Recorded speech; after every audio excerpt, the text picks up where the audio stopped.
அஸ்ஸலாமு அலைக்கும். இன்றைக்கி நம்ம டீ தான் போட போகிறோம். முதல்ல ஒரு கப் பால், ஒரு கப் தண்ணி சேர்த்துட்டு நம்ம கரண்ட் அடுப்பில் தான் இன்றைக்கி போட போகிறோம். அதனால் கரண்ட் அடுப்பில் வச்சுக்கலாம். வச்சுட்டு நல்லா பால் நல்லா கொதித்து வரட்டும். அதுக்கு வெயிட் பண்ணுங்கள் ஒரு 5 மினிட்ஸ். அப்புறம் ஒரு துண்டு இஞ்சி நல்லா இடித்து போட்டுக்கோங்க. போட்டு ஒரு துண்டு வெல்லம் போட்டுட்டு 3 டேபிள் ஸ்பூன் சீனி போட்டுக்கோங்க. அப்புறம் கொதிச்சக்கப்புறம் 2 டேபிள் ஸ்பூன் தேயிலை போட்டுக்கோங்க. நல்லா கொதித்து வரணும் பால். நல்லா கொதித்து வந்தக்கப்புறம் வடிகட்டி எடுத்துக்கோங்க. வடிகட்டிட்டு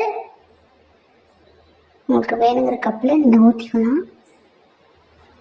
ஊற்றிட்டு அவ்வளோதான், நம்ம டீ ரெடி ஆயிடுச்சு. மணக்க மணக்க ருசிக்க ருசிக்க குடிக்கலாம். வாங்க. அஸ்ஸலாமு அலைக்கும்.